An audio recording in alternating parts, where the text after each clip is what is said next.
Congressman, this sounds like this is your top policy agenda item so far. And on your House bio, you wrote that, quote, you're focused on reining in our unsustainable debt and deficit spending.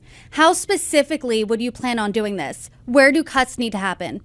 Look, for the next 2 years, we're going to be focused on discretionary spending.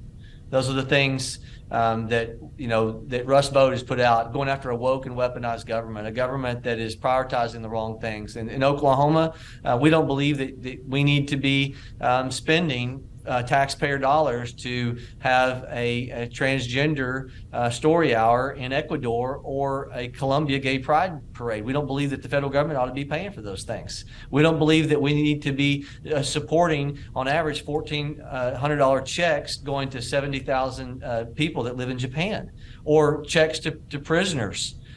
There are common sense ways, line by line, that we can go through the discretionary budget. And if we can't get there on line by line and having a conversation is what's woke and weaponized and wasteful, then we can also have a conversation about going back to the 2022 levels of spending, and no, we'll get over 150 billion just by going by percentage reduction to where we were just 2 years ago.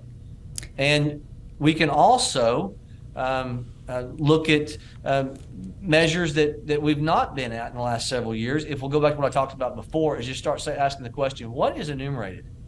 What is actually the federal government supposed to be, and what's doing, and what is the state government supposed to be doing? We also need to be stopping this weaponized process where bureaucracy is making rules that are in violation of Article 1, Section 1, that says all legislative powers be vested in the Congress. We've got bureaucracies that are costing the American taxpayer because of implementation of rules. Congressman, I do want to break down some of your points. You said that the government is spending money on a Columbia Pride Parade and a transgender reading hour. Can you elaborate on what exactly you're referring to? It's been public news. You can do a Google search on it. That we're spending money that is federal taxpayer money to advocate a woke ideology. So where would you reallocate that money? I mean, a redirect? How about we just don't spend it? The novel idea is to save the dollars that we're wasting. And so the whole point is we've got to right size the size of our overspending, so everything we can cut lessens that amount. And you are also convinced that the debt and deficit spending is, quote, undermining our national security. Can you elaborate on what you mean by that? Economic security is national security.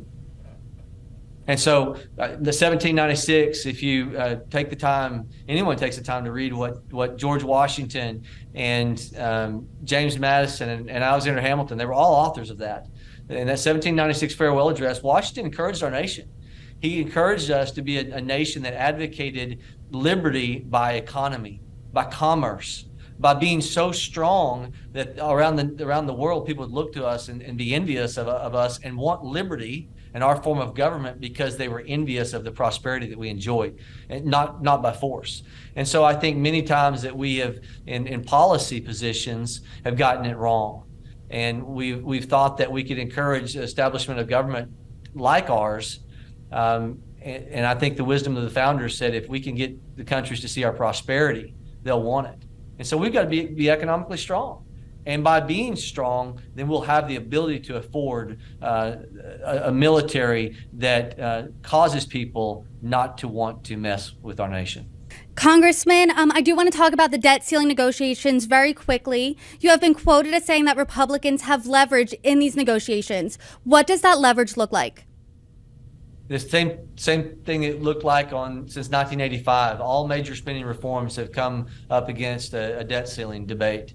And so to have divided government and difference of ideologies, and for the president to realize he is no longer, for the House of Representatives, in charge of the power of the purse. And so us to utilize that with wisdom, knowing that this is not one-party rule anymore.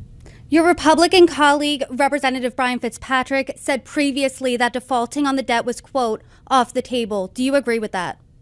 We don't have to default on our debt. we've got $450 billion that comes in every year, of which $50 billion on average is retirement of treasuries. You look at 2011, even under the Obama administration, the secretary was directed to get ready to pay our treasury notes. And so I contend that the president is the one who would be the one making that decision. We have the ability to prioritize.